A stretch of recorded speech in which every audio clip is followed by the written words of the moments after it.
नमस्कार, स्वागत है आप सभी का एबी स्टार न्यूज में। मैं हूं आपके साथ जुबैर चौधरी। वक्त तो चला है हमारी देवभूमि का, जहां सबसे पहले बात करेंगे चारधाम यात्रा की। तो चारधाम यात्राओं की व्यवस्थाओं का जायजा लेने रुद्रपुर के विधायक भरत सिंह चौधरी पहुंचे। बता दें कि चारधाम यात्रा के दौरान प्रदेश में तीर्थ यात्रियों की सुविधा के लिए सरकार ने हर स्तर पर तमाम तैयारियां की हैं। जहां रुद्रप्रयाग के विधायक भरत चौधरी ने यात्रियों को दी जा रही सुविधाओं पर संतोष जताया है। उन्होंने कहा है कि सरकार ने मेडिकल फैसिलिटी को पिछले साल की तुलना में काफी मजबूत किया है। जहां रुद्रप्रयाग जिला चिकित्सालय में भी कई महत्वपूर्ण व्यवस्थाएं की गई हैं।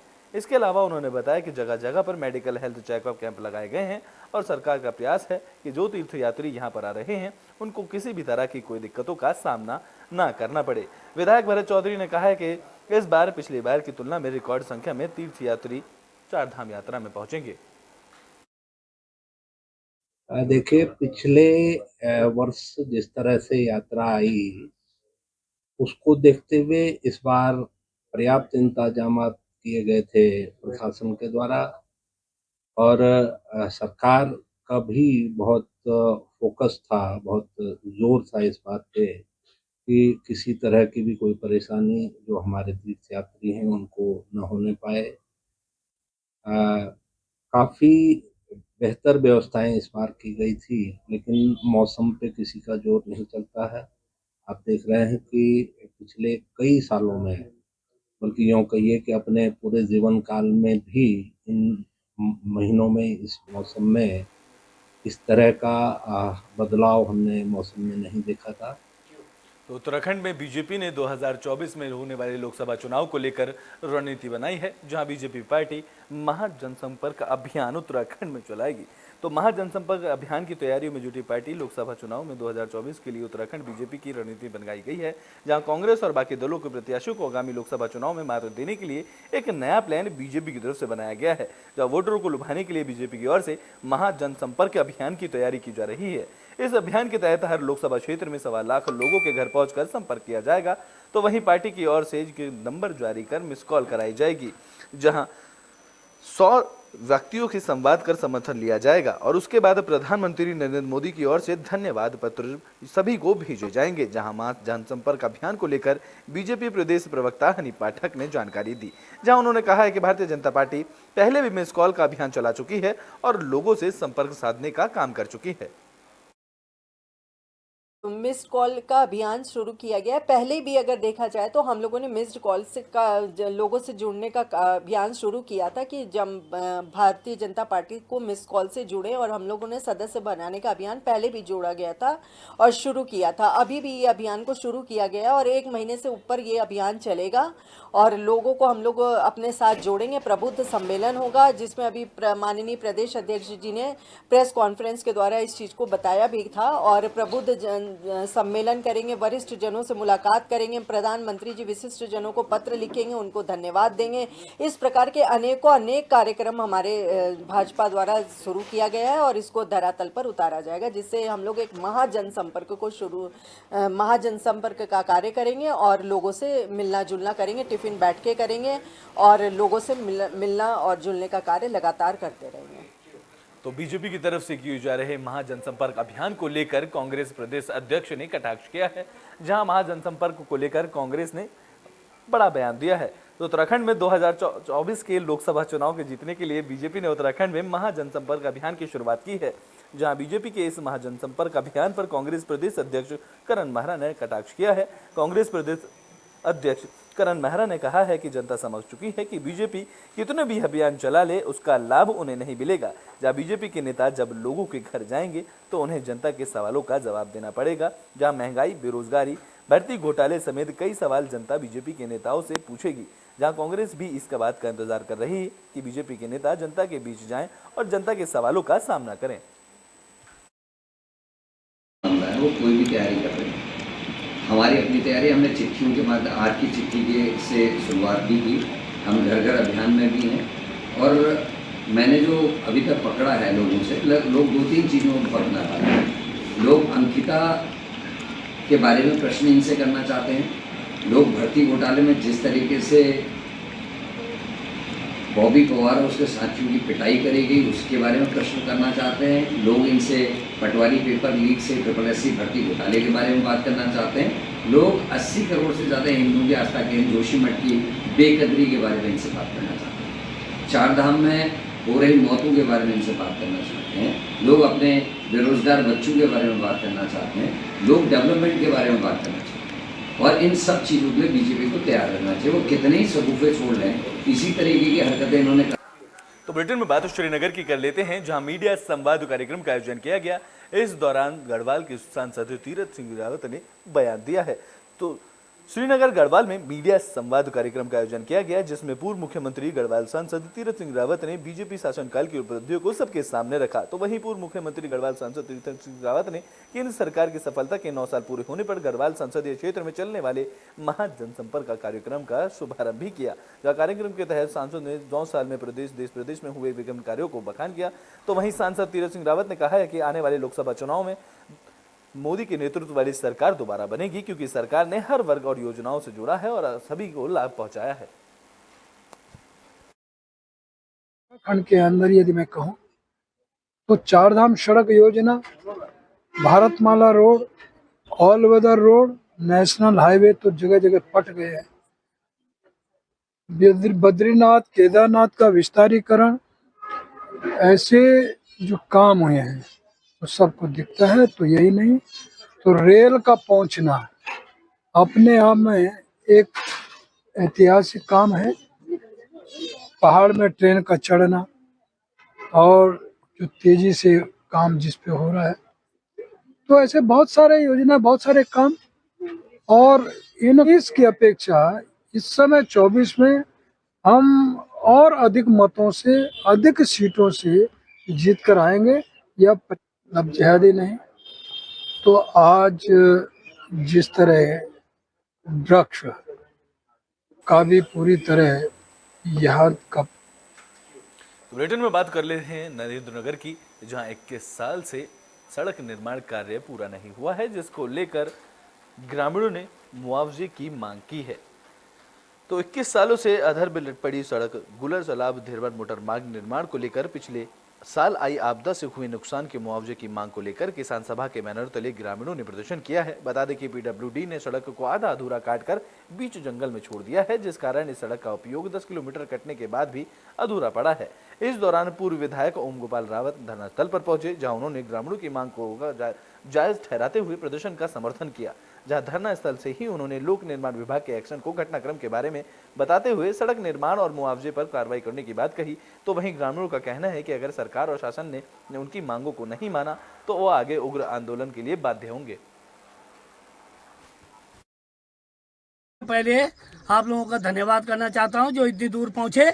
और हमारी सबसे बड़ी मांग है कि गुलर से जो सड़क बनी है वो जंगल में छुटी हुई है, और अगर वहाँ हम सामान लाते हैं तो उसको तो बंदर खा जाते हैं, और हम वही इसलिए हम सामान नहीं ला पा रहे हैं। और दूसरी मांग हमारी यह है कि वहाँ से जो है दुबलियान तक सड़क लाई जाए। तीसरी मांग, लघु सिंचाई विभाग सोया हुआ है, हमारी खेत खलिहान जो है बंजर पड़े हुए हैं। मैं चाहता हूँ कि इन लोगों को जो है यहाँ आकर के पहले ये देखें कि खेत खलिहान खाली क्यों है। तीसरा, 2023-9-2022 को खनेटी की सड़क से आपदा आई और आपदा से हमारे 2 पुल खत्म हो गए है। डंपिंग जोन बना दिया मिट्टी के गांव के ऊपर, सारे खेत खलिहान आज बंजर होने के लिए मजबूर हो। इनके मकान टूट गए, पूरे घराट जो है टूट गए, बहा ले गए वो मलमा जो ऊपर से आया। इनके जो है बिजली के पोल हो गए, गुलें हो गई, सब तबाह हो गई हैं। लेकिन सरकार इस ओर बिल्कुल ध्यान नहीं दे रही है। अगर सरकार ने ऐसा ही रवैया अपनाया, इनके वो निकम्मे अधिकारी जो देखने तक नहीं आए, साल भर हो गया उस रोड का मलबा आया हुआ। अगर ये मलबा इनकी जो क्षति हुई है, ये क्षति पूर्ति नहीं हुई तो सरकार किसी गलत फहमी में न रहे। ये उत्तराखंड आंदोलनकारियों की आवाज है, जो माँ बहनें हैं, ये उत्तराखंड की नारियां बैठी हैं यहाँ पर। हम कोई भी सामान यहाँ गांव में नहीं पहुँचा पाते, जिससे कि जंगली जानवर खा जाते हैं। कोई भी सामान घर तक नहीं पहुंचा पाते। सब इसका डामरीकरण होना चाहिए। और जो आपदा का भी यहाँ पे बहुत बड़ा नुकसान हुआ है। सबसे पहले घर यहाँ पे घरों का नुकसान बहुत ज़्यादा हो रखा है यहाँ पे। अगर यहाँ पे हमारी मांगे पूरी नहीं हुई नहीं तो हम लोग सड़कों पे आ जाएंगे। बुलेटिन में बात हरिद्वार की कर लेते हैं, जहां कावड़ मेले को लेकर प्रशासन की तरफ से तैयारी की जा रही है, जिसका जायजा लेने डीएम और एसएसपी पहुंचे तो कांवड़ मेले को 1 महीना बचा है। ऐसे में जिला प्रशासन कांवड़ मेले की तैयारी में जुटा हुआ है। जहां हरिद्वार के जिलाधिकारी और एसएसपी ने कांवड़ पटरी का निरीक्षण किया। इस दौरान पीडब्ल्यूडी, नगर निगम सहित कई विभागों के आलाधिकारी भी उनके साथ मौजूद रहे। जहां डीएम धीरज सिंह अग्रवाल ने बताया है कि सभी विभागों को व्यवस्था लेने के संदर्भ में निर्देश दिए जा चुके हैं। जहां जल्द ही कांवड़ यात्रा को लेकर विभिन्न विभागों में टेंडर प्रक्रिया भी शुरू कर दी जाएगी। वहीं पुलिस प्रशासन ने कांवड़ यात्रा के दौरान भीड़ नियंत्रण, ट्रैफिक और सुरक्षा व्यवस्था दुरुस्त रखने के लिए भी कमर कस ली है।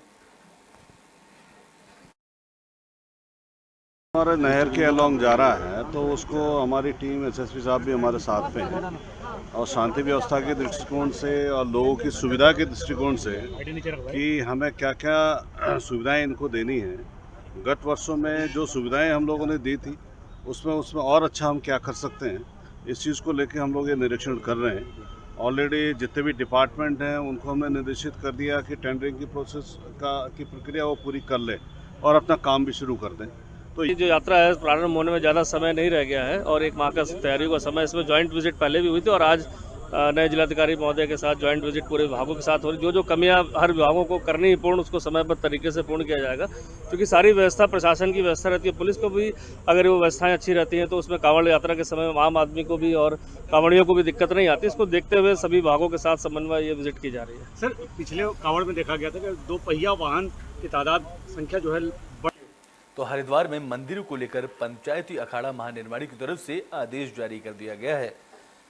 दक्षा मंदिर और नीलकंठ महादेव मंदिर में लड़कियों के छोटे कपड़े पहनकर आने पर प्रतिबंध लगा दिया गया है। जहां पंचायती अखाड़ा महानिर्माणी और अखाड़ा परिषद के राष्ट्रीय अध्यक्ष महंत रविंद्रपुरी ने इसको लेकर एक आदेश जारी किया है। इसमें उन्होंने कहा है कि अखाड़े में लड़कियों को छोटे कपड़े में आना प्रतिबंध कर दिया गया है। इस दौरान महंत रविंद्रपुरी ने दक्षिण भारत में बहुत से मंदिरों में ये प्राचीन व्यवस्था है, जहां उन्होंने कहा कि उसी व्यवस्था का अनुसरण करते हुए हमने ये भी आदेश जारी किया है कि मंदिर में महिलाएं और बालिकाएं सभ्य परिधान में आएं।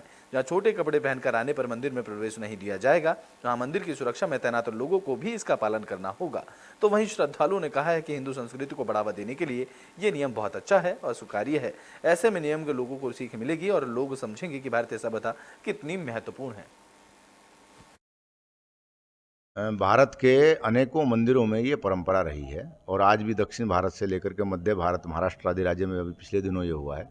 आजकल जो समाज में एक प्रचलन चल रहा है उस पर सचेत रहने की आवश्यकता है। तो इसके लिए मैंने आने वाले श्रद्धालुओं से अपील की है कि जो माताएं बहनें अपने परिवार के साथ में युवा अवस्था की कन्याएं जो आती हैं, उनके जो वस्त्रों का पहनावा है वो थोड़ा ठीक होना चाहिए।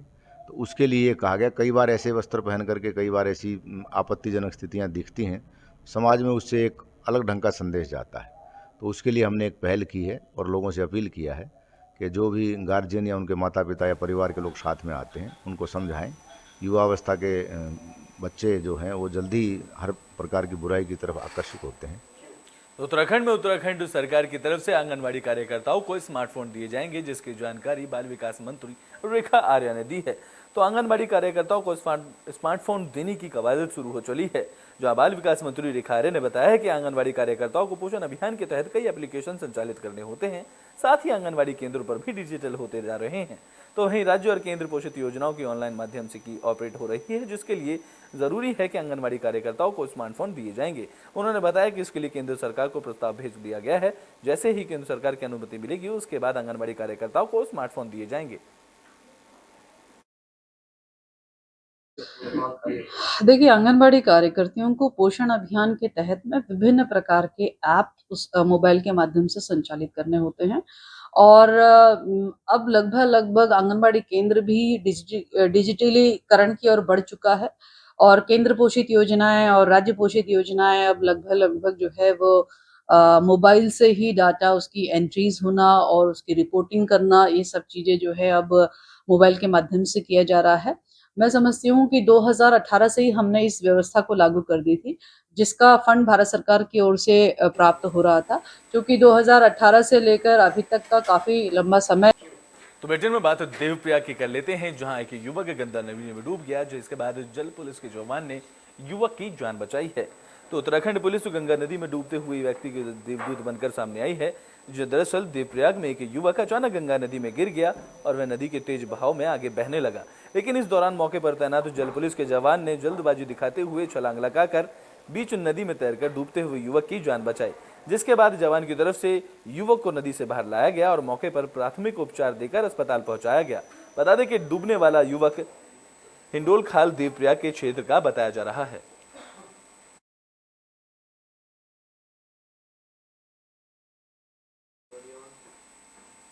तो बुलेटिन में बात कर लेते हैं उत्तराखंड में वैक्सीनेशन की, जहां उत्तराखंड में वैक्सीन में कमी देखने को मिली है। तो उत्तराखंड में कोरोना वैक्सीनेशन को लेकर नया अपडेट सामने आया है, जहां स्वास्थ्य महानिदेशक विनीता शाह ने कहा है कि 31 मार्च तक कोरोना वैक्सीनेशन का डोज उत्तराखंड में उपलब्ध था। हमने जगह जगह वैक्सीनेशन के लिए कैंप लगाए थे, लेकिन इस दौरान कैंप में लोग मौजूद नहीं हुए, जहां हमारे पास वैक्सीनेशन भी नहीं है। जहां स्वास्थ्य महानिदेशक ने कहा है कि हमने भारत सरकार को इसके लिए पहले ही प्राथमिकता दे चुकी है, जहां भारत सरकार के पास से भी डोज उपलब्ध नहीं है। हमने वैक्सीन बनाने वाली कंपनी से कांटेक्ट किया है, लेकिन उन्होंने भी इसका प्रोडक्शन फिलहाल बंद किया हुआ है। उन्होंने बताया कि हमने भारत सरकार से अपनी डिमांड रख दी है। 31 मार्च तक हमारे पास सफिशिएंट वैक्सीन थी और हमने बार बार अनुरोध किया, कैंप लगाया, लेकिन कुछ लोग नहीं आए हमारे पास। अब हमें भारत सरकार ने वैक्सीन नहीं प्रोवाइड की जा रही है, क्योंकि उनके पास भी जब उन्होंने परचेज की तो संभवतः लोगों ने डिमांड नहीं गई होगी उसके अनुरूप। और कंपनी को हमने कांटेक्ट किया तो उन्होंने कहा कि हम अब इसका प्रोडक्शन नहीं कर रहे हैं, लेकिन फिर भी हमने गवर्नमेंट ऑफ इंडिया से कोर्बावैक्स की कुछ डिमांड की है। तो आने वाले समय पे जैसे ही हमें प्राप्त होगा तो हम इनको प्रोवाइड कर देंगे। तो उत्तराखंड के बुलेटिन हमारी देवभूमि में अभी के लिए बस इतना ही। देश और दुनिया की तमाम खबरों के लिए देखते रहें एबी स्टार न्यूज।